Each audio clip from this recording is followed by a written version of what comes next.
हमारे चैनल को सब्सक्राइब करें और वीडियो सबसे पहले अपने मोबाइल पर पाने के लिए बेल आइकन को दबाएं।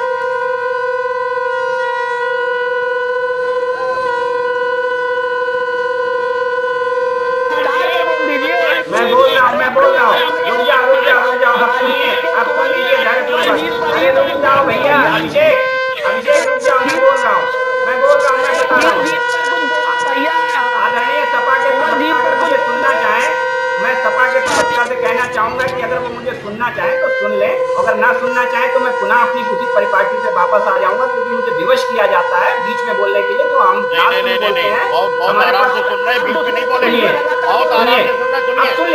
सुन लीजिए। नमस्कार, मैं हूं अनिल वर्मा शेखर। रात के 10 बजे है और ये समय है बिग बुलेटिन का। बिग बुलेटिन में आज हम फिर जिला पंचायत अध्यक्ष के चुनाव की चर्चा करेंगे। पिछले कई दिन से हम लोग इस विषय पर चर्चा कर रहे हैं और हमारे दर्शकों का अभूतपूर्व सहयोग मिल रहा है। हम इस पूरी चर्चा को पूरी तरह से निष्पक्ष रखने का प्रयास कर रहे हैं और आगे भी ये प्रयास जारी रहेगा। जिस किसी पक्ष को अगर कुछ लग रहा हो तो वो अपना प्रतिनिधि बिग बुलेटिन में बैठा सकता है, हमारे साथ उसकी उपस्थिति करा सकता है। स्वागत रहेगा ऐसे किसी भी प्रतिनिधि का जो अपने पक्ष को रखने के लिए बिग बुलेटिन से जुड़ना चाहेगा। जब भी जुड़ना चाहेगा उसको स्वागत रहेगा। आज के विषय पर चलने से पहले पैनल में शामिल मेहमानों से आपका परिचय करा दे रहे हैं।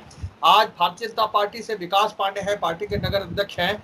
अभिषेक बाथम है, पार्टी के जिला मंत्री हैं भारतीय जनता पार्टी के। भारतीय जनता पार्टी का पक्ष रखेंगे। समाजवादी पार्टी से अनिल गंगवार हैं, पार्टी के वरिष्ठ नेता हैं, समाजवादी पार्टी का पक्ष रखेंगे। और अनिल मिश्रा जी पार्टी के मीडिया विभाग के संरक्षक हैं, समाजवादी पार्टी का पक्ष रखेंगे। कांग्रेस से शुभम तिवारी है, युवा कांग्रेस के अध्यक्ष हैं, कांग्रेस का पक्ष रखेंगे।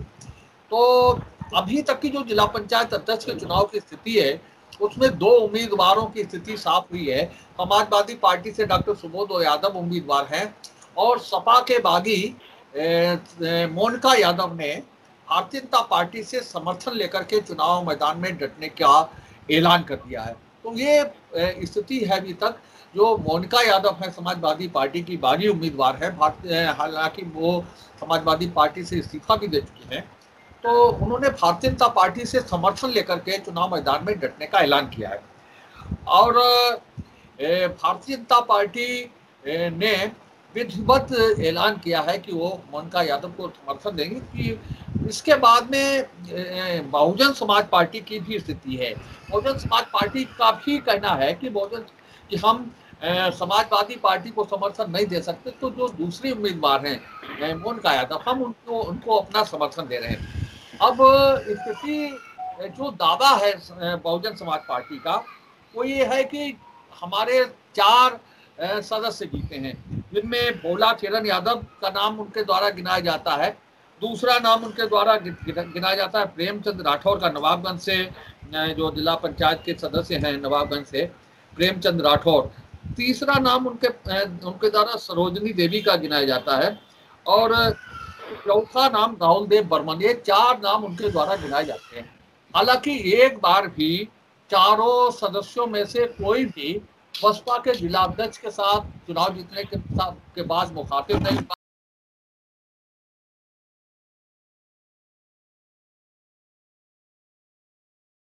जो विधायक है बहुजन समाज पार्टी के, उन्हें बसपा संभाल नहीं पा रही है। कोई स्थिति हम समझ रहे कि फर्रुखाबाद में है। यहाँ अगर बसपा के जिला पंचायत सदस्य हैं भी तो उन्हें बसपा संभाल नहीं पा रही है। तो राहुल देव बर्मन है, उसके बारे में तो आम आदमी पार्टी का भी दावा है कि वो हमारे समर्थन से जीता है और बहुजन समाज पार्टी दावा करती है कि वो बहुजन समाज पार्टी के उम्मीदवार है। तो ये जो गफलत की स्थिति है बहुजन समाज पार्टी की। बहुजन समाज पार्टी सपना देख रही है या कल्पना कर रही कि हमने समर्थन दे दिया है मोनिका यादव को और हम अपनी भूमिका इस चुनाव में निभा रहे हैं। ये स्थिति बहुजन समाज पार्टी की। कहीं कोई प्रेस कॉन्फ्रेंस, कोई प्रेस विज्ञप्ति, कोई खुलासा, कोई सार्वजनिक स्थिति बहुजन समाज पार्टी की तरफ से नहीं है। लेकिन बहुजन समाज पार्टी कह रही है कि साहब 4 सदस्य हमारे जीते हैं और 4 सदस्य हमारा समर्थन निर्दलीय उम्मीदवार मोनिका यादव को है। भारतीय जनता पार्टी जिस प्रत्याशी को समर्थन दे रही है उसी प्रत्याशी को बहुजन समाज पार्टी ने भी समर्थन दे दिया है। हालांकि जिस तरह से भारतीय जनता पार्टी के जो सदस्य हैं, 4 सदस्य भारतीय जनता पार्टी के हैं, उनका भी कहीं भी सार्वजनिक रूप से प्रदर्शन नहीं किया गया है। वही स्थिति बहुजन समाज पार्टी की थी। और बहुजन समाज पार्टी की, जैसा हमने कहा कि एक बार भी चुनाव जीतने के बाद में चारों सदस्य कहीं नहीं दिखे हैं। भारतीय जनता पार्टी के कार्यालय में भाजपा के सदस्यों का स्वागत हुआ है, सम्मिलित फोटो हुआ है, सम्मिलित फोटो ग्रुप हुआ है, लेकिन बहुजन समाज पार्टी के सदस्यों के साथ ऐसी भी स्थिति नहीं है। तो ये स्थिति है। और उसमें से 2 सदस्य ऐसे हैं जो भाजपा के द्वारा गिनाए जाते हैं, जो खुल करके समाजवादी पार्टी के साथ है, सुबोध यादव के साथ है। तो ये चुनाव की स्थिति जब तक चलेगी 26 जुलाई से लेकर के 26 जून से लेकर के 3 जुलाई तक, तब तक ये स्थितियां रहेंगी। हालांकि कुछ सदस्य बिल्कुल ओपन हैं, स्पष्ट हैं। उसके बाद में भी ये बताने का प्रयास किया जाता है या खुद को धोखा दे रहे हैं ऐसे नेता बहुजन समाज पार्टी के, जो किरण यादव को अपना उम्मीदवार बताते हैं, किरण यादव को उम्मीदवार बताते हैं, या दूसरे लोग या राहुल देव बर्मन को अपना उम्मीदवार बताते हैं। तो ये शायद पता नहीं अपने को ही खुद धोखा दे रहे हैं, क्या स्थिति है। तो ये कुल मिलाकर के ये बड़ी गफलत की स्थिति है कि बहुजन समाज पार्टी अपनी प्रेजेंस साबित करना चाहती है इस चुनाव में। बहुजन समाज पार्टी इस चुनाव में अपनी प्रेजेंस साबित करना चाहती है। और स्थिति ये है लखनऊ की तरह कि जिस तरह से वहाँ विधायक आप अपने संभाल नहीं पा रहे हैं, वही स्थिति फरुखाबाद में है कि यहाँ अगर सदस्य आपके हैं भी, हम मान भी लें कि अगर सदस्य आपके हैं भी, तो आप उन्हें संभाल नहीं पा रहे हैं, उनके लिए कोई दिशा निर्देश जारी नहीं कर पा रहे हैं। और दिशा निर्देश अगर जारी कर रहे हैं तो दिशा निर्देश उनके द्वारा माने नहीं जा रहे हैं। तो हम चर्चा की शुरुआत आज करेंगे अनिल मिश्रा जी से। अनिल मिश्रा जी, ये जो गफलत की स्थिति बहुजन समाज पार्टी ने पैदा की है, खुद पार्टी अपनी पीठ ठोक रही कि 4 सदस्य हमारे जीते हैं और 4 सदस्य, उसके बाद में समर्थन की भी बात कर रही है कि हमारा समर्थन निर्दलीय उम्मीदवार मोनिका यादव को है। तो इससे चुनाव पर तो कोई असर पड़ने वाला नहीं लगता, इससे केवल मजाक की स्थिति बन रही है। हम तो यही समझ पा रहे हैं। अब आप लोग राजनीतिक के लोग हैं कि क्या समझ पा रहे हैं, वो उस पर ही हम लोग चर्चा करेंगे। अनिल जी। शेखर जी, मैं इस मुद्दे पे आने के पहले केवल 1 मिनट चाह रहा हूं और अपने को शामिल करते हुए एक मेरे अपने लिए स्वयं की हिदायत और मित्रों से मेरा अनुरोध। देखिए, बहुत अच्छी बहस चल रही है, बिग बुलेटिन की जितनी भी बहस हो रही है, लोग उसको बड़ा रुचि लेके सुन रहे हैं। हमें ये तो हक है कि हम अपनी बात कहें, हमें यह भी हक है कि हम दूसरे की बात को कभी दबा लेने का भी प्रयास कर दें, लेकिन हमें यह हक नहीं है कि जो सुन रहे हैं बिग बुलेटिन को, उनकी आशा के ऊपर तुषारापात कर दें। तो इसलिए जो भी है, मैं एक अनुरोध कर रहा हूं, एक एक सवाल नोट करते जाएं, मैं शामिल रहूंगा इसी अंदाज में, और उसके बाद एक एक जवाब दे दें। जब एक दूसरे से बोलने लगते हैं तो समझ में नहीं आता, और शायद आप लोग सहमत होंगे। दूसरी बात, अब मैं विषय पे आकर के एक बात कहूंगा कि घर में नहीं दाने, भैया चले भुनाने। ये स्थिति जो है बिल्कुल स्पष्ट हो चुकी है फर्रुखाबाद के लोगों के सामने, और मैं इसलिए कह रहा हूं कि सब मुगालते में, माफ कीजिएगा, भारतीय जनता पार्टी के हमारे प्रतिनिधि यहाँ बैठे हुए हैं, भारतीय जनता पार्टी के साथी भी मुगालते में हैं। समर्थन तो दे दिया एक निर्दलीय प्रत्याशी को, जैसा आपने कहा कि समाजवादी पार्टी के बागी प्रत्याशी को, लेकिन उस समर्थन के पीछे न तो कोई जिला पंचायत सदस्य था, और उसके बाद में कुंवर जीत की हम लोगों ने जो है अपने बात सुनी और दर्द छलका, और बसपा भी इसी स्थिति में है। बसपा अपने उम्मीदवारों को अभी अपने साथ ले नहीं पा रही, घुमा नहीं पा रही है। मैं तो ये कह रहा हूं, स्पष्ट रूप से कह रहा हूं कि ये सब के सब अपनी आत्मा की आवाज पे वोट दे रहे हैं। ये मैं खुल करके कह रहा हूं, और इसलिए कह रहा हूं कि समाजवादी पार्टी के एक एक कार्यकर्ता की आत्मा में माननीय अखिलेश यादव जी बसते हैं। भारतीय जनता पार्टी के लोगों को एतराज होगा, होने दीजिए, कोई दिक्कत की बात नहीं, होना चाहिए।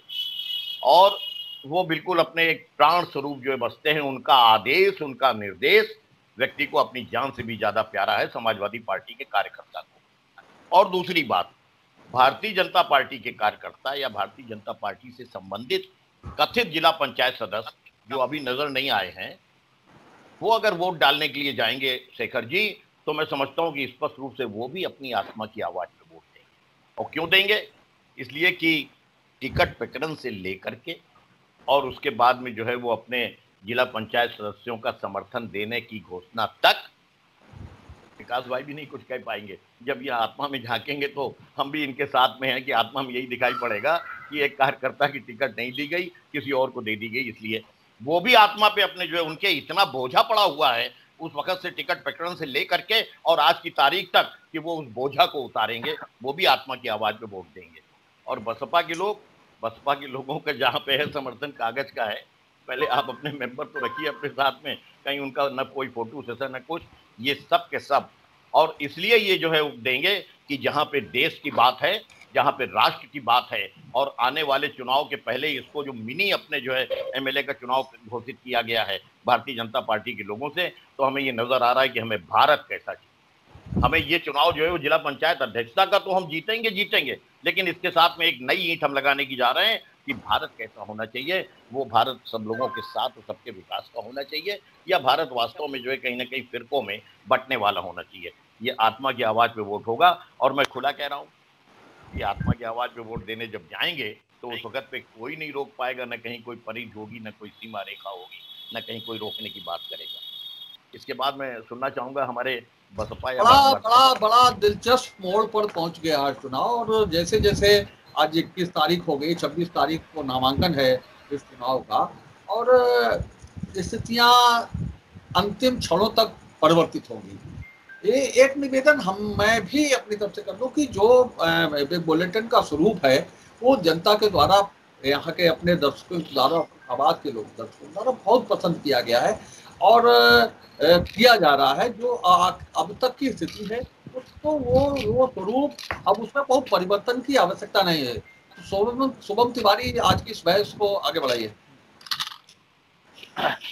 देखिए शेखर जी, जैसा कि आज मुद्दा चुना गया है बसपा को लेकर कि बसपा के 4 प्रत्याशी हैं, ये शायद कहीं ना कहीं मैं आज इस डिबेट के माध्यम से आपके मुंह से पहली बार सुन रहा हूं कि बसपा भी इस चुनाव में है।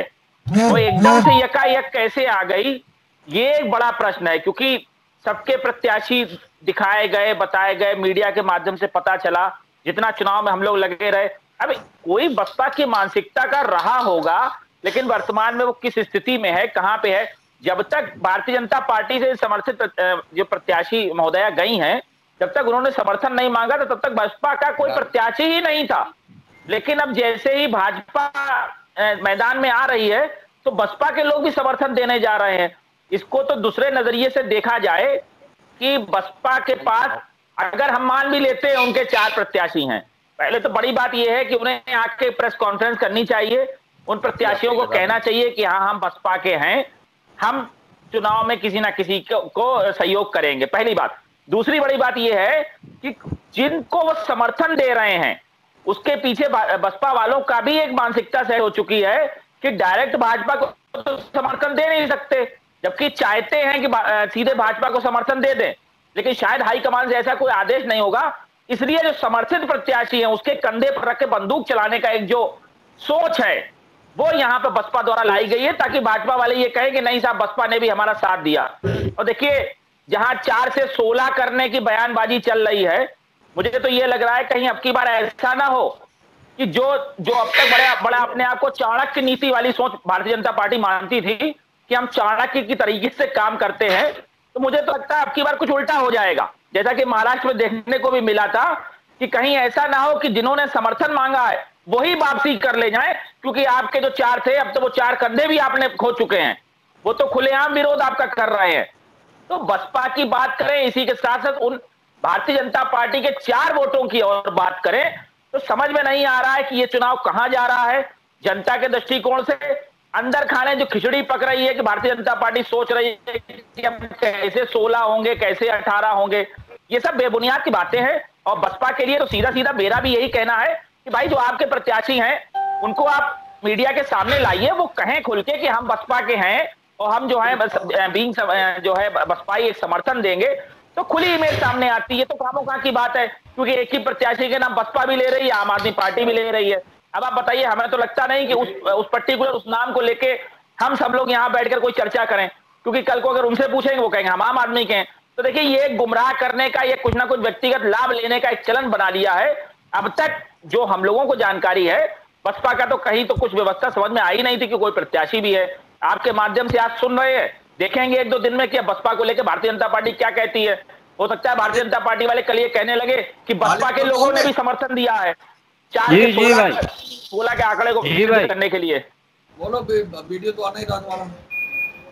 जी भाई देखिए, जो बसपा ने अपना आज ऐलान किया है समर्थन देने का, तो बसपा पास कुछ बचा नहीं और बसपा की मजबूरी है, जहां भाजपा खड़ी होगी वहां बसपा खड़ी होगी, ये उसकी मजबूरी है। चाहे विधानसभा का चुनाव हो, चाहे लोकसभा का चुनाव हो, चाहे राज्यसभा का चुनाव हो, चाहे विधान परिषद का चुनाव हो, चाहे जिला पंचायत का चुनाव हो, तो बसपा तो वहीं खड़ी होगी पीछे बी टीम बन के भारतीय जनता पार्टी की, जहां भारतीय जनता पार्टी पहले से खड़ी होगी।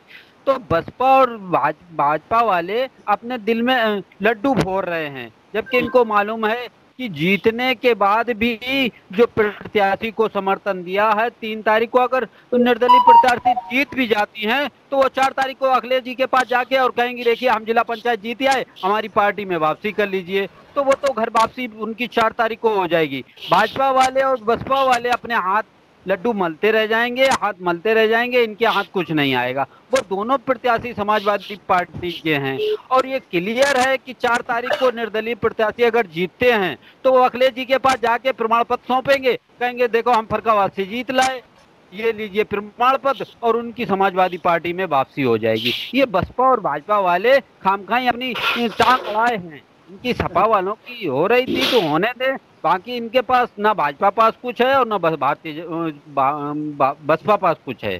तो जो अपने बिल्कुल अपने शांत बैठे, हमारी तना विधानसभा चुनाव की तैयारी करें, बाकी है इनके पास कुछ नहीं।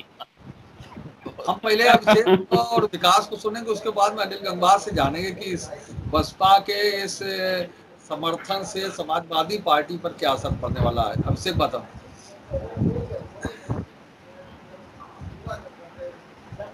भाई साहब, जो जिला पंचायत का चुनाव है, इसमें भारतीय जनता पार्टी ने खुले मंच से और खुले मंच से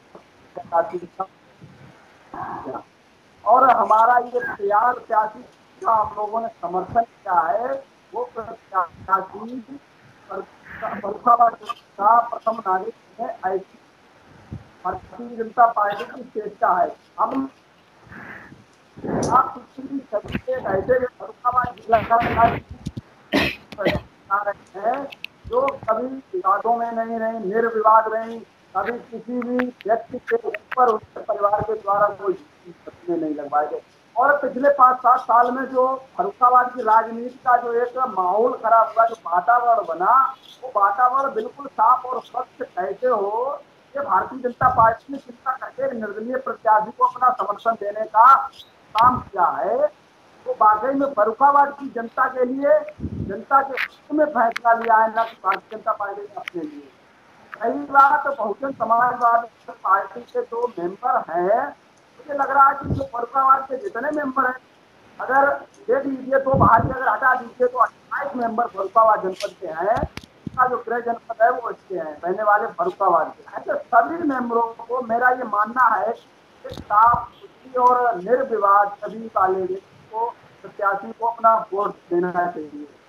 दूसरी बात, अभी जो है समाजवादी पार्टी के महोदय कह रहे थे कि भारत कैसा होना चाहिए, इसकी कल्पना वो कर रहे थे। महोदय, मैं आज से 4.5 साल पीछे चलने की कोशिश कर रहा हूँ। 4.5 साल पहले भारत कैसा था, उत्तर प्रदेश कैसा था, ये किसी से छिपा नहीं था। फिर उत्तर प्रदेश की स्थिति क्या थी और खासकर क्या थी, एटा से आए उनके जनपद की स्थिति क्या थी, और वही स्थिति उन्होंने फर्रुखाबाद में आके की थी। तो भारतीय जनता पार्टी ये चाह रही है कि वो सारी सत्ताएं खत्म हो और साफ सुथरी छवि वाले लोग राजनीति करें।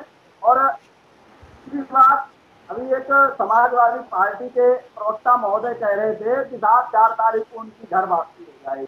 महोदय, भारतीय जनता पार्टी ने इसलिए उनको समर्थन नहीं दिया कि वो समाजवादी पार्टी और बाबू नरेंद्र सिंह की बेटी है। वो समर्थन इसलिए दिया कि वो फर्रुखाबाद की एक साफ सुथरी छवि की जो बेटी है, विकास बेटी का समर्थन है। क्या हुआ विकास जी? जी भाई साहब, बहुत बहुत धन्यवाद आपका। मुझे लगता है कि विषय में कहाँ से चालू करूं। पहली बार ऐसी मेरी मनोस्थिति है कि मुझे समझ में नहीं आ रहा कि मैं बहन जी से बोलूं या सपा की जो है वो अति महत्वाकांक्षी प्रवृत्ति पर बोलूं। खैर, मैं बहन जी से चालू करता हूं क्योंकि विषय से चालू करना ही जहां तक है अच्छा रहता है। सर्वजन हिताय सर्वजन सुखाय। मैं तो कहता हूं बहन जी हिताय और बहन जी सुखाय। बहन मायावती की पार्टी का यही फंडा रहा है। आपको मालूम है कि किस तरीके की राजनीति करती रही है बहन जी। टिकटों की बिक्री से लेकर के अपने नेताओं के ऊपर चाबुक चलाने तक कैसी राजनीति की है उन्होंने, ये हमसे आपसे किसी से छिपी नहीं है। रही बात जिला पंचायत सदस्यों की, तो जिला पंचायत सदस्यों की जो स्थिति रहने वाली है वो आगामी समय में बहुत हद तक क्लियर हो जाएगी, बहुत हद तक स्पष्ट हो जाएगी। तो उस पर मुझे लगता है कयासों का दौर अभी चलता रहेगा। ऊंट किस करवट बैठेगा ये तो 3 तारीख को ही पता लगेगा कि इसमें क्या फैसला आने वाला है। हाँ, इतना जरूर है आपसे कि अलबत्ता जो मुगालपता पाले बैठे हैं उन्हें निश्चित तौर पर गहरा आघात लगने वाला है।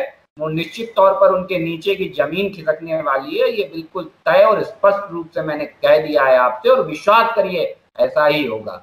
दूसरा, समाजवादी पार्टी के प्रवक्ता ने एक बात कही थी, आत्मा की आवाज सुनकर समाजवादी पार्टी के लोग वोट देंगे।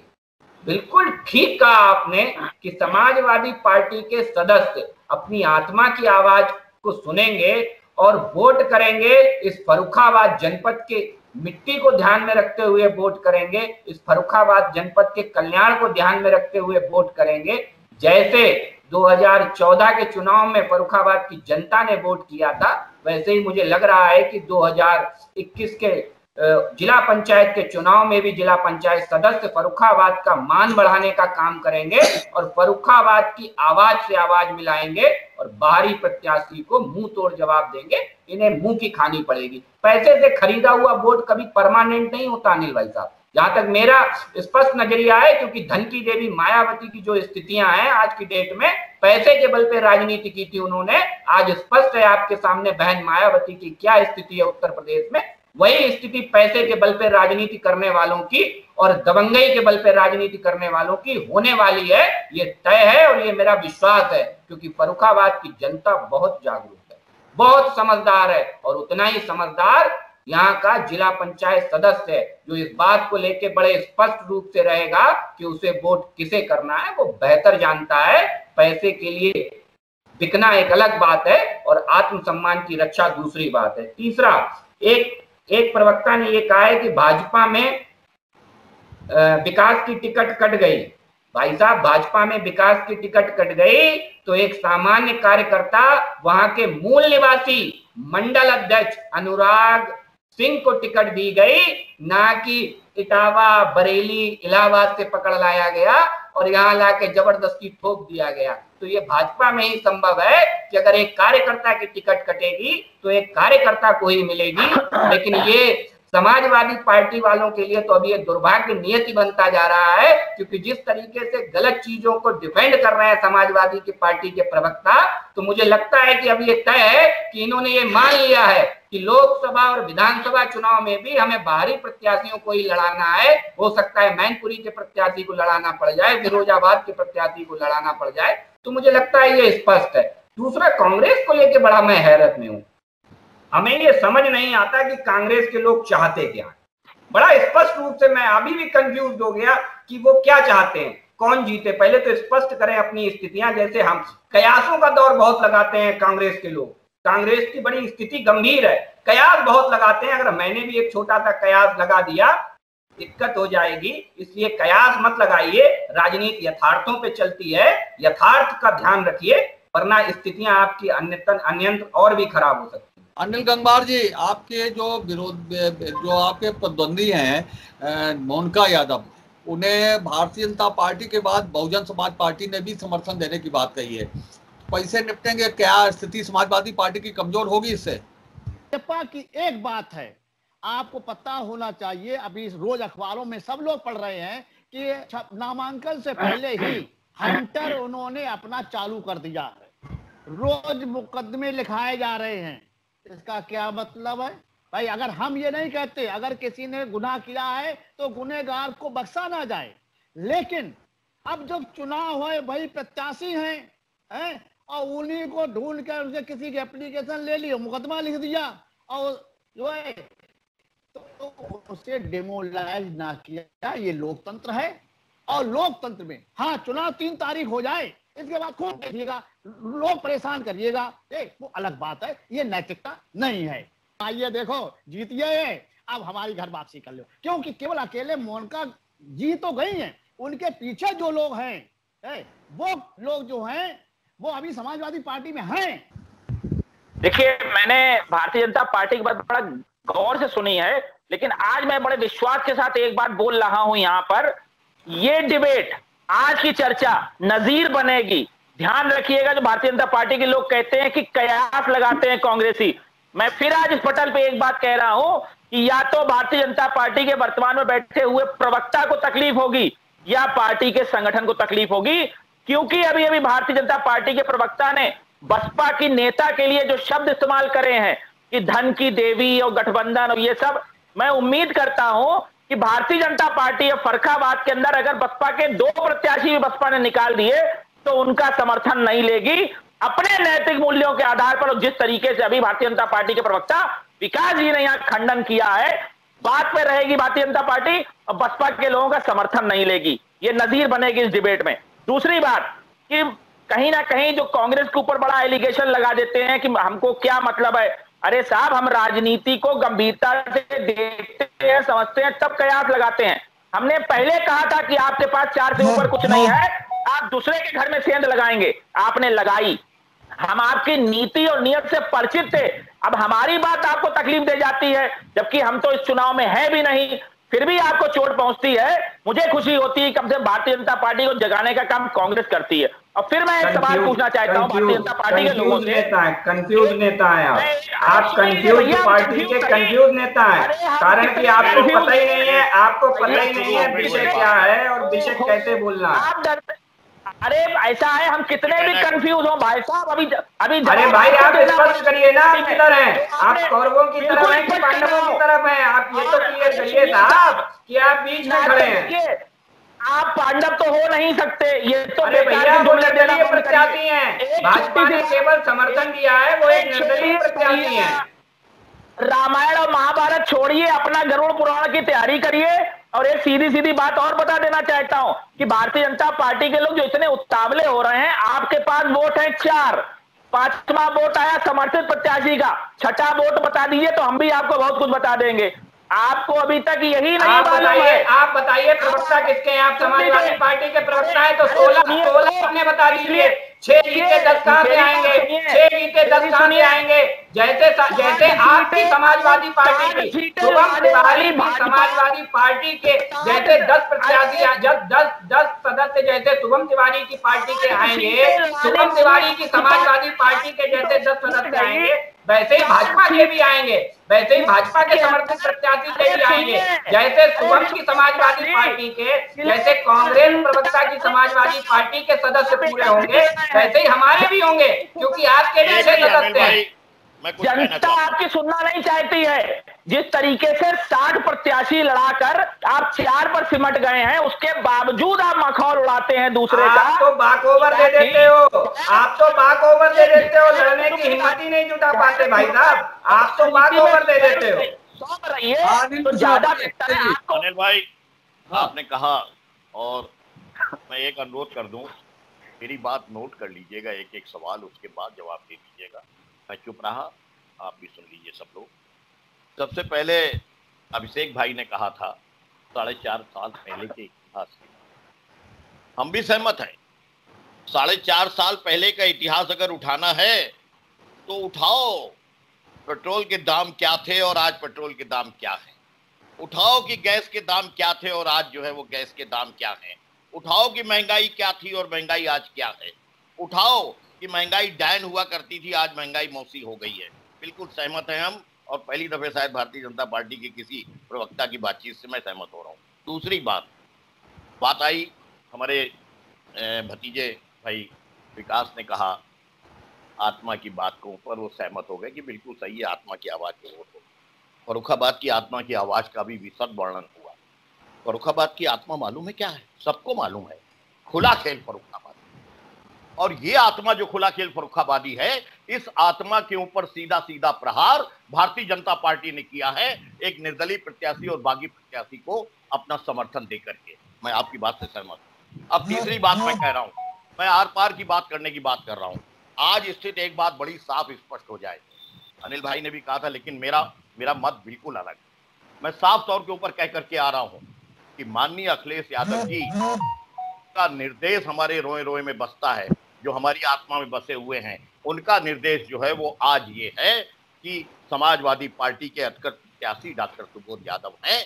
इसलिए हम भविष्य की कोई बात नहीं करते, ना भविष्य पे निगाह डालते हैं। हम ये जानते हैं कि इसके अतिरिक्त जो भी अगर प्रत्याशी है, वो चाहे रिश्तेदार हो, चाहे नातेदार हो, चाहे दोस्त हो, चाहे कितना प्रिय हो, लेकिन समाजवादी पार्टी के राष्ट्रीय अध्यक्ष के निर्देश को लागू करना हमारा कर्तव्य है। इसलिए केवल समाजवादी पार्टी का एक प्रत्याशी है और उसी से झगड़ा है। और क्यों झगड़ा है, आ जाइए इतिहास के ऊपर। झगड़ा इसलिए है, ठीक कहते हैं आप, डॉक्टर सुबोध को आप बाहरी कहते हो, हम आपकी इस बात से भी सहमत हो जाते हैं, लेकिन बाहरी इस अंदाज में कि बचपन गुजरा था संकिसा बसंतपुर में, वहां की मिट्टी में पला पुसा व्यक्ति पढ़ने गया था बाहर, हमारे आपके परिवार के लोग भी जाते हैं। आगे बढ़ जाऊं, पिछली दफे डॉक्टर सुबोध यादव ही इसके समाजवादी पार्टी के उम्मीदवार थे, जिन्होंने पूरी की पूरी भारतीय जनता पार्टी जो प्रदेश स्तर तक से लड़ रही थी, मंत्री यहाँ पड़े हुए थे, आपके विधायकगण यहाँ आसपास के जिलों के पड़े थे, लेकिन जब हम एक दफे शेर का शिकार निकाल करके शेर आए हैं, वो आपको बहुत बड़ी आपको तकलीफ है। और आपने 5 साल का कार्यकाल देखा। आज भारतीय जनता पार्टी के लोग, आज बसपा के लोग, आज बाकी दल के लोग जो है वो एक क्यों हो रहे हैं? एक इसलिए हो रहे हैं कि ये देख रहे हैं सेमीफाइनल है, ये सेमीफाइनल है आपके आने वाले जो है 2022 के चुनाव का, और ये महसूस कर रहे हैं कि कदम कदम पे पिछला इतिहास गवाह है कि अगर किसी ने भारतीय जनता पार्टी के रास्ते में रुकावट डाली है, अगर किसी ने भारतीय जनता पार्टी के परचम को आसानी से नहीं फहराने दिया है, अगर किसी ने नई शैली के हिसाब से कार्यकर्ताओं के दिल को जीतने की बात की है, तो राष्ट्रीय अध्यक्ष के निर्देश के बाद आज के हमारे प्रत्याशी समाजवादी पार्टी के डॉक्टर सुबोध यादव ने सबसे बड़ा खतरा है भारतीय जनता पार्टी को, और सबसे बड़ा खतरा है बसपा को डॉक्टर सुबोध यादव से, इसलिए विरोध हो रहा है। और एक शेर कह दूं आखिर में, अगर आप इजाजत दे दें, हो गया लंबा। कह दे रहे हैं कि शायद उनका आखिरी हो ये सितम, ये समझकर हर सितम हम सह गए। ये भारतीय जनता पार्टी के लोगों की आवाज है। मैंने अब से आवाज नहीं आ रही। 4 साल पीछे जब गए तो साहब पेट्रोल के दाम कम थे, गैस के कम थे दाम, और अगर और एक इतिहास उठा के देख लीजिए तो साहब किसान मंडी में अनाज बेचने के बाद घर तक सुरक्षित नहीं पहुंचता था, व्यापारी व्यापार करके अपने घर सुरक्षित नहीं पहुंचता था, और जो अब महिलाएं और छात्राएं जब घर से निकलती थी तो परिवार के लोगों को ये दर्द होता था कि हमारे घर की बिटिया जा रही है, हमारे घर की बहू जा रही है, शायद ये सुरक्षित ना लौटे। और उस समय की सरकार में पूरे प्रदेश में क्या हुआ हमसे और आपसे छिपा नहीं है। पूरे उत्तर प्रदेश में लगभग 5000 सांप्रदायिक दंगे हुए। ये समाजवादी पार्टी की सरकार का इतिहास रहा है। ये महोदय जो है अभी समाजवादी पार्टी के प्रवक्ता महोदय गिना रहे थे साथ ये समाजवादियों ने किया, तो मुझे लग रहा है कि उत्तर प्रदेश को बर्बाद करने का काम समाजवादी पार्टी ने बखूबी पिछले 5 साल में निभाया था। और ये सारी चीजों को माननीय योगी जी की जब सरकार बनी तो हम लोगों ने, माननीय योगी जी ने सबसे भ्रष्टाचार योगी सरकार। तो सबसे पहला काम किया कि जो जितने माफिया थे, जितने गुंडा थे, उनके ऊपर लगाम कसी जाए। और उसी का जो प्रभाव है कि जो लोगों ने जमीनें घेर ली थी, जो कमजोर वर्ग थे, आज वो जमीनें जो है कब्जा मुक्त कराई जा रही हैं, और जिन लोगों ने घेरी थी उनके ऊपर आगे और बोलिए। हाँ बोलिए, कौन उसके बाद? अनिल भाई, स्पष्ट है हमारा प्रत्याशी एक है केवल। एक बात तो एक अभिषेक बाथम जी की एक बात का मैं जवाब देना चाहूंगा कि उन्होंने कहा कि मैंने निर्दलीय प्रत्याशी को समर्थन दिया, वो साफ सुथरी छवि की हैं। तो मैं समझता हूं कि भारतीय जनता पार्टी में जो 4 प्रत्याशी जीत के आए हैं जिला पंचायत के, वो इसका मतलब साफ सुथरी छवि के नहीं है। जब अपने यहाँ साफ सुथरी छवि नहीं मिली, तब दूसरे के यहाँ साफ सुथरी आपने तलाश करी। इससे ये स्पष्ट होता है कि भारतीय जनता पार्टी में 4 प्रत्याशी हैं, तो साफ सुथरी छवि के नहीं है। बड़ा सवाल है, गौर से सुनिए। अपने चारों का विश्वास नहीं रहा क्या भाजपा को? मैं कुछ बोलूंगा, इसीलिए मैं बीच में बोलता हूँ। विश्वास नहीं रहा क्या? अरे आपके कुंवरजीत जी तो बड़ा, आपके कुंवरजीत जी तो खुलेआम बयान दे रहे हैं, उससे भी तो बोल दीजिए। अरे नैतिकता के आधार पर बोल दीजिए, शर्मिंदगी के आधार पर बोल दीजिए। मैं बोल रहा हूँ। रुक जाओ, आप सुनिए, आप सुन लीजिए धैर्यपूर्वक। अरे रुक जाओ भैया, अभिषेक रुक जाओ, मैं बोल रहा हूँ, मैं बता रहा हूँ। आदरणीय सपा के प्रवक्ता अगर मुझे सुनना चाहें, मैं सपा के प्रवक्ता से कहना चाहूंगा कि अगर वो मुझे सुनना चाहें तो सुन लें, अगर ना सुनना चाहें तो मैं पुनः अपनी उसी परिपाटी पे वापस आ जाऊंगा, क्योंकि मुझे विवश किया जाता है बीच में बोलने के लिए, जो हम बोलते हैं। बहुत आराम से सुन रहे हैं, बीच में नहीं बोलेंगे, बहुत आराम से सुन रहे हैं। सुनिए, अब सुन लीजिए। ये जो चाहते सपा के प्रवक्ता का मतलब मेरा होता है, मेरा सपा के प्रवक्ता से अभिप्राय है कि जिनके गले में कांग्रेस का पट्टा और सर के ऊपर लाल टोपी है, मैं उनकी बात कर रहा हूँ। कोई बात नहीं, आप सुनिए। अरे सुन लीजिए साहब, इसमें खिसियाने की क्या बात हो गई? शैली का विरोध करेंगे, आपकी शैली का विरोध करेंगे। कभी भी क्लियर नहीं होते, आप हमेशा विषय बसपा का पक्ष लेते हैं, हमेशा सपा के अघोषित प्रवक्ता के रूप में अपने पक्ष रखते हैं। कांग्रेस हमेशा सपा के अघोषित प्रवक्ता के रूप में अपना पक्ष रखती है। ये दुनिया सब देख रही है, पूरे डिबेट में देखी गई है। ये मैं नहीं कह रहा हूँ, ये पूरे डिबेट को देखने वाले लोग कह रहे हैं, मैं नहीं कह रहा हूँ। अब सुन लीजिए, अगर सुनने का मन हो तो सुन लीजिए, क्योंकि आपको मालूम है आपकी कलई खुलने वाली है, आपको मालूम है आपकी एक बात की कलई खुलने वाली है। जल्दी बोलिए मत। दिल जीतने का काम, अभी एक बात कही गई है, दिल जीतने का काम किया है सुबोध यादव जी ने। सुबोध यादव जी ने दिल जीतने का काम किया है। दिल जीतने के लिए इन्हें एटा में जाके आदमी मिला, ना प्रताप सिंह की बहू थी, ना ताहिर हुसैन सिद्दीकी बेचारे दिल जीत पा रहे थे, ना ही मोनिका यादव दिल जीत पा रही थी। पूरी सपा में कोई दूसरा दिल जीतने वाला नहीं था। यहाँ से 70 किलोमीटर दूर अलीगंज एटा में जाके इन्हें दिल जीतने वाला सपा को मिला है। तो ये सपा को दिल जीतने वाले मुबारक हों। ये तो सपा के लोगों को चिंता करनी है कि उन्हें अपना अस्तित्व बचाना है या बाहरियों को सेटल करना है सपा में। दूसरा, भाजपा ने जिसने सपा का विषय है कांग्रेस को मिर्ची लगी, सपा का विषय है कांग्रेस को मिर्ची लगी। मैं इसीलिए कहता हूँ ये सपा के प्रवक्ता है, मैं इसीलिए कहता हूँ, मैं इसे वो बसपा के प्रत्याशी थे, बसपा के प्रत्याशी नहीं थे, तो बसपा के प्रत्याशी थे। आपके ज्ञान अल्प ज्ञान आपके कारण है, अल्प ज्ञानी है। कांग्रेस की प्रवक्ता का जमीन के साथ साथ बुद्धि भी हट गई है। अब सुनिए मेरी बात, एक प्रवक्ता ने कहा था कि बाबू राजेंद्र बाबू सपा के अंदर कांग्रेस, सपा प्रवक्ता के अंदर, सपा प्रत्याशी के अंदर सपा का खून है, सपा का खून है। इससे पहले किसका समर्थन किया था? आपकी स्थितियां बेहद खराब हैं, आपके पास कोई जवाब नहीं है। आप सपा से आज भी गठबंधन मानते हैं, आप गठबंधन नर्म निभाइए, लेकिन बसपा पे तो सुन लीजिए साहब।